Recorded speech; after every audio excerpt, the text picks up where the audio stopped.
Hello, and thank you for joining me today. My name is Sheila Parkins, and I'm just one of the program analysts in the Homeless Services section. I'll be providing training today to ensure that the CAA network has the information that they need to submit their 25-27 Biennium Master Grant materials. This session will focus on the submission requirements related to general questions and the subrecipient funding application. Since this is a pre-recorded training, you will be able to pause, back up, fast forward, and watch this at any time, any day, and it will remain available for the duration of the biennium. Use this training for new staff or as a refresher for current staff anytime to meet your needs. Let's dig in. Listeners of this training will not hear information about how to submit a smart sheet or information relative to required documents, HSS program standards, or any program specific training. Excuse me, more information, hiccup. More information is available on these trainings on our dashboard. Feel free to watch those videos anytime. This training is going to focus specifically on the general questions related to the agency's capacity to deliver programs and identify your subrecipients within the Smartsheet submission. As a reminder, if there are any insufficiencies identified in your Smartsheet submission, rather than creating multiple back and forth loops, we will connect with you by email and we can set up a meeting either by phone or Teams chat to cover the insufficiencies with you one-on-one to help improve your responses and answer any questions that we have. We hope to minimize the time and any confusion during the review process. You will receive an automated revision request through Smartsheet if such revision is requested, or you will receive an approval message automatically through Smartsheet if it's approved. Again, see our training on how to submit Smartsheets module that is available on our HSS, on our MGA dashboard. This single funding application addresses the general capacity questions in the submission of your subrecipients for pre-approval. The capacity questions are designed for you to answer open-ended questions that will help us meet statutory requirements and give us an overview of some of the particular elements that speak to an agency's capacity to deliver OHCS funds. ORS 458.650 requires that as a condition of an award, grantees must meet specific criteria to the satisfaction of OHCS.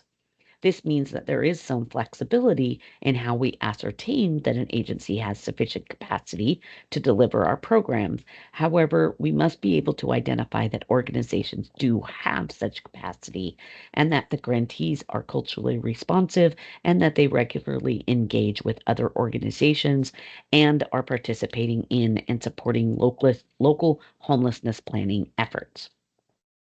For this biennium, OHCS will institute a scoring matrix related only to 3 of the open-ended questions that I just previously described.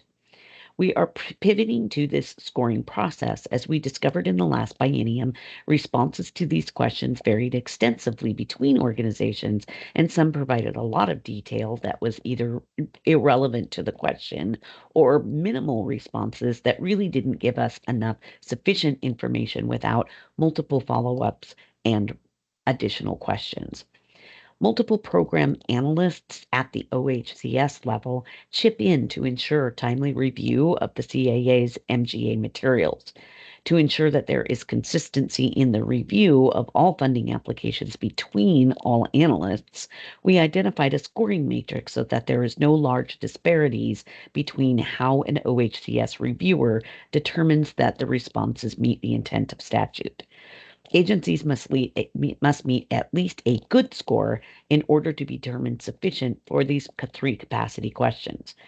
As shown on this slide, a good score will be provided when the response is relevant to the question, all or most points are covered, good examples are provided, and that the response is complete and requires no follow-up by OHCS. The response must demonstrate a thorough understanding of the questions and show that the grantee has a plan for complying with the requirement. A poor or unsatisfactory score on any of the 3 questions will likely generate a request from OHCS for information. The scoring is taken as a whole and converts to a 100-point scale. Grantees will need a scale of points scale of 60 in order to be considered acceptable.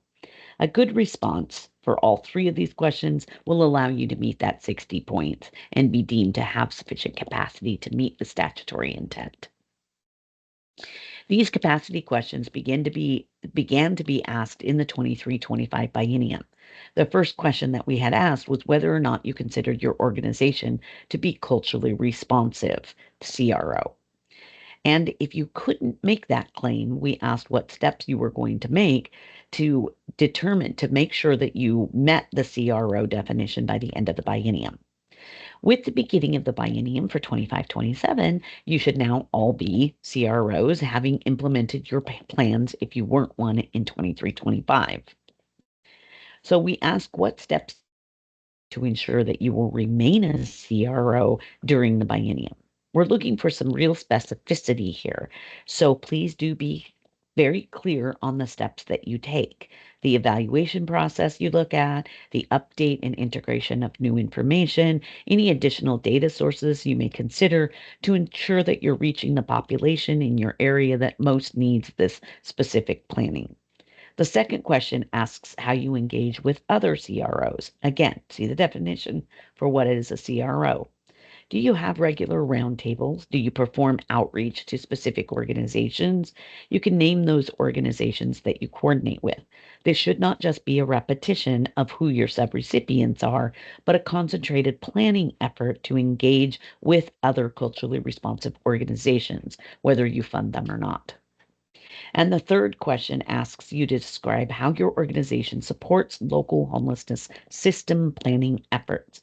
Again, be specific.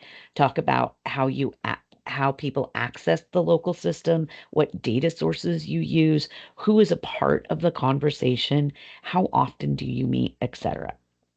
Remember the scoring. You must provide sufficient enough detail for OHCS to be able to say that the response is relevant to the question. All or most points are covered. There are good details. The response is complete without requiring additional follow-up by OHCS, and it demonstrates a thorough understanding of the question asked and shows a planning for addressing that issue. Please be specific and be sure to cover details. A single sentence will not be considered sufficient, or just reiterating that you are a CRO and that clients meet eligibility requirements, or that you've been in business for 30 years as a separate statement is just not sufficient to meet the intent. We are looking for thorough, thoughtful planning efforts, not just a bunch of buzzwords.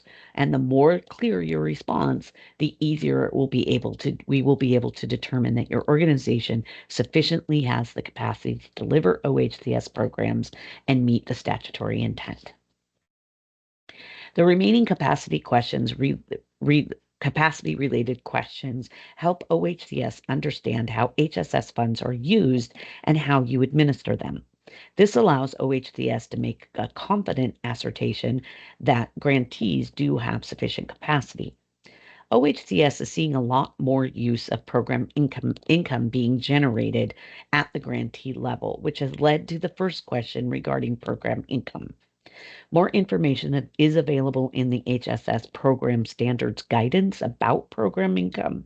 However, if you do not anticipate generating any program income, then you can answer no and move to the next question.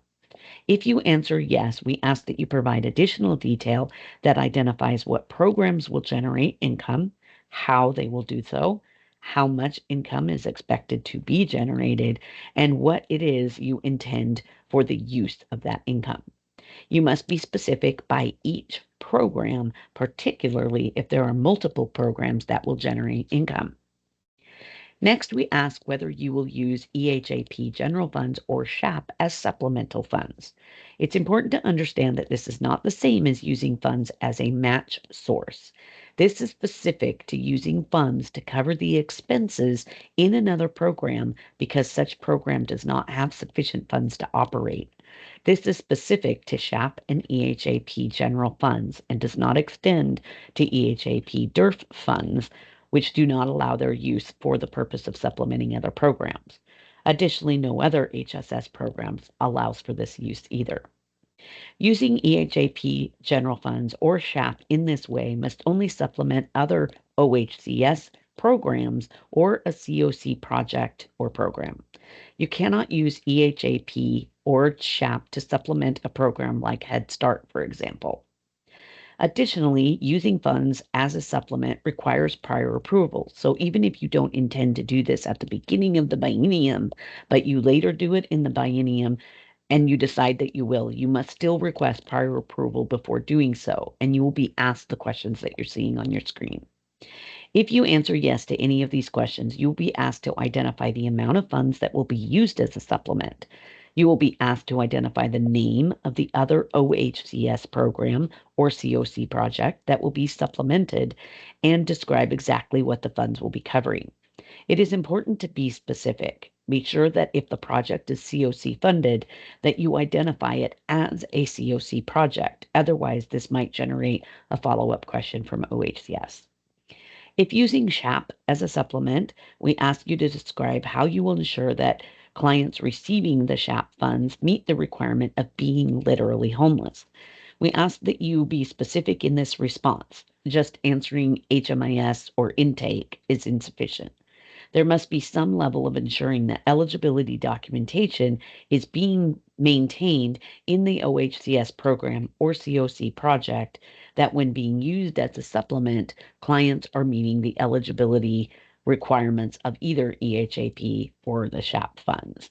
Of course, if the funds will not be used to assist clients directly, make sure that that is denoted in your response as the supplemental as that supplemented program must still be for the purpose of assisting literally homeless and low-income clients. The next open-ended question involves vehicle and equipment purchasing. This one is a little bit more tricky to answer, but it does go to a grantee's ability to analyze their operating needs and plan accordingly. What OHCS doesn't want to see is a bunch of vehicle or purchase requests coming in during the last month or two of a performance period as a means of expending funds. Vehicle and equipment purchases should be planned based on your organization's operation needs, not as an afterthought to spend the funds out. All vehicle and equipment purchases that exceed $10,000 must be prior approved by OHCS. Prior approval means before you expend the funds.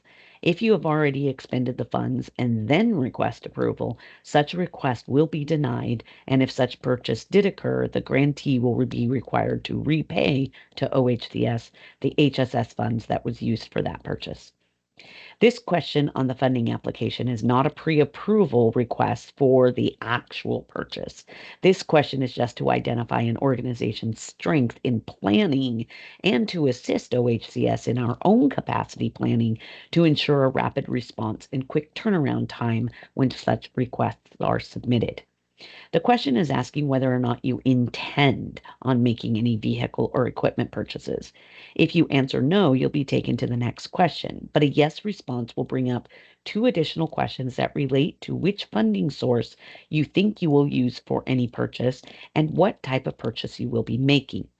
If you don't know the funding source yet, it is okay to say unknown, but purchases that span multiple funding sources do require extra approval and coordination internally at OHCS, and it would be helpful if we knew in advance that such requests may be expected. If you could possibly give a timeline for the purchase, that would also be helpful information. We recognize that you're not going to have any details related to the purchase yet, such as a specific make or model of a vehicle or a type of computer program or anything like that. We just are generally asking you to state your general purchase plans, such as something like expected equipment needs is 5 laptops and 10 cell phones.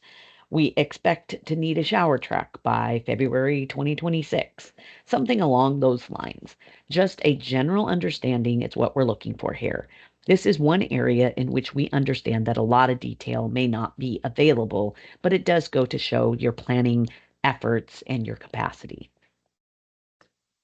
The final 4 questions in this application relate to a grantee's capacity to expend funds within the performance period of the grant.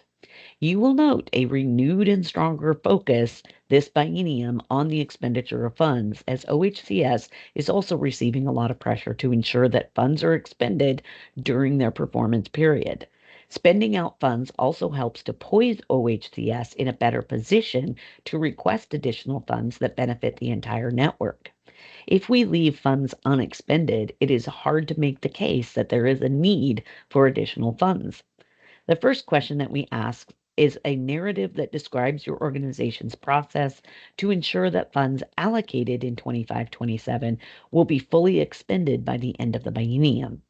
Remember, state-funded grants will be awarded in a single grant for the biennium. However, you will receive two allocations during the performance period, one at the beginning of the biennium and one at the midpoint of the biennium. We are not asking you to reiterate your spend down plan here, such as standard or time bound. We are asking for a specific narrative that identifies what steps your organization will take to ensure that you are tracking your expenses, watching your wait lists, analyzing your spending patterns, etc. How often do you undertake activities designed to ensure the expenditure of funds? Who do you connect with? What source data do you use? Please be specific. As either a part of your response to the first question or as we ask in the second question, what will your organization do if you miss a spending target? How will you auto-correct to ensure that the next target will not be missed? Again, be specific and show that you have a plan in place and are considering the full expenditure of your allocation. As a new requirement to assist in spending more effectively, we are requiring that every grantee submit a request for funds minimally once every 60 calendar days for each program. This doesn't mean submitting EHAP general funds monthly and all the other programs only get submitted once every 6 months. Each program must be submitting a request for funds once every 60 days to OHCS. Have you already implemented this requirement into your program? If you answer yes, you'll move to the subrecipient section. But if you answer no, we are going to ask a follow-up question that requires you to describe what steps you're taking to ensure that you will comply with this requirement. The one exception that we do recognize is that if you have a time-bound expenditure plan that stated that you would not spend funds in the first quarter for a specific program, which could be something like SHAP, where you might expend your funds more in the second and third quarter and have no expenditures in the first quarter, we remember that you need to have that kind of justification as to why that would be so. But if we did approve that spend down plan, then we would not expect to see a draw from that particular program until at least November 30th. With this new standard in place, we are expecting that funds will be fully expended and drawn from OPUS and we will not need to recapture unexpended funds during the biennium because an agency is unable to expend them. However, if you are not meeting your spend down expectations, we will be looking at recapturing funds so that they can be allocated to an organization that can expend them. Next up is the funding application is identifying your subrecipients. Subrecipients must always be pre-approved before you allocate any OHCS funds to them. Additionally, a subrecipient for the purposes of HSS funds means an organization to which you are providing OHCS funds. Please do not enter partners that do not receive OHCS funding. In your annual report, we ask you to provide us with details as to how much funding you will provide that you did provide to subrecipients. We expect there to be alignment between the organizations that were approved as subrecipients and those that you're showing you spent money on as reported in your annual report. So if they don't align, that is going to raise additional questions at OHCS. Additionally, pre-approval is required even if you add a subrecipient in the middle of the biennium. You cannot provide any OHCS funding to an organization that is not pre-approved by OHCS. Costs can be disallowed in monitoring if an organization began expending OHCS funds prior to an approval. The funding application allows you to identify 12 separate subrecipients. If you have more than 12 subrecipients, you can add additional ones through a document submission to the funding application, which we'll cover in the next slide. Notification and approval normally occurs during the subrecipient's grantee and contract funding application at the beginning of every biennium. However, again, if changes are made outside of the funding application process, subgrantees must submit an implementation report amendment request for the approval of additional subrecipients, deletions of subrecipients, or modifications to subrecipients within 30 calendar days of such a change.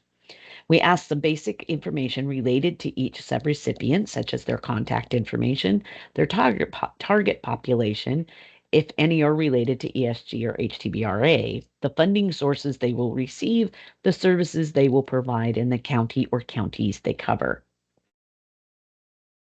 On this screen, you can see where you can find that Word document so that you can add a 13th and additional subrecipient if needed. If you need to add additional subrecipients, you can just copy and paste the questions further down on the document and add more. You can see that you can find this document on the MGA dashboard in the subrecipient section. As you can see, the questions actually duplicate the questions identified in the funding application. And as a reminder, if you add, delete, or change any subrecipient during the biennium, you can do so with an IR amendment request, which you can find either on the MGA dashboard as shown on the screen, or you can even find this link on the main HSS dashboard. We couldn't actually update the HSS dashboard prior to this training, so the image on your screen is showing the 23-25 IR amendment request form, but do know that that will be updated to 25-27 once the 25-27 biennium begins. Related to the services a subrecipient provides, we ask for a narrative that describes the scope of work that the subrecipient will perform. You may enter things such as this subrecipient will perform intake assessments, eligibility determinations, assistance determinations, client tracking, file maintenance, etc. This should not just be a description of OPUS categories like financial assistance and program delivery, but a true narrative of the scope of work. If the subrecipient will operate as an emergency shelter, we ask that you identify the number of beds that the HSS funds will support. If this doesn't apply, enter NA for not applicable. Then you can enter the name of the person authorized to submit the funding application and click submit. So that wraps up this training. Don't forget to use the main HSS dashboard as needed. It does have a lot of helpful tips and tools. I recognize that this has been a lot of information. However, feel free to rewatch this anytime as it will remain available on our dashboard during the biennium. You may also connect with us at any time if you have any questions by contacting our gatekeeper at the email address shown on your screen. Thank you for watching and have a great rest of your day.